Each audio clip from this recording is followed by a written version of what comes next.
To date, Namibia has not seen an arrest and prosecution or an assassination of a journalist while on the job. The country has also retained its top spot in the press freedom ranking in Africa according to the World Press Freedom Report compiled by Reporters Without Borders. But recent incidences places a threat to press freedom and impunity enjoyed by those in power, say Namibian journalists. About a month ago, a number of journalists were detained for a few hours while on the job covering the Shut It All Down protest by Youth Against Gender-Based Violence. They were released without any charges. Despite that, journalists today held a silent protest in Independence Avenue in solidarity with journalists from across Africa and the globe. Today is a day of reflection.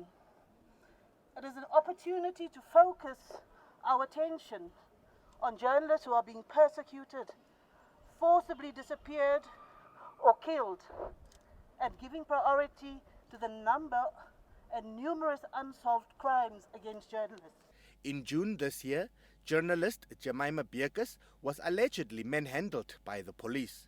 She subsequently opened a case, and Beekes claims that to this day nothing has come of this case.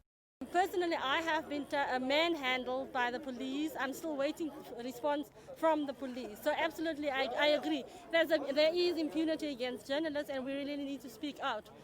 As journalists, we need to speak out. Even if there is nothing happening in Namibia, we need to stand up and speak out in solidarity of what is happening to our brothers and sisters across the world. The founding editor of the Namibian newspaper, Gwen Lister, says compared to other parts of the world, the situation of impunity and press freedom in Namibia is far better. She, however, says that the situation is not problem-free. I think secrecy has a lot to do with the problems of journalism. So I think obviously we're a bit disappointed. Doesn't look like the access to information law will go through this year because we believe that will help not only our citizens but also journalists. These are some of the views by journalists who observed the day. We have some early signs that we are beginning to notice also within the Namibian journalism landscape, where certain incidents are allowed to pass through, slip through the fingers, and when it comes to media freedom and the sacrosanct role it plays in a democracy, you can never be complacent about it. And I think it's about time that we show that we're just as valuable as any other profession. And I think we still haven't faced serious deaths or stuff towards journalists. But before it happens, I think this is a good move to raise that awareness. Emil Sebeb, NBC News, Windhoek.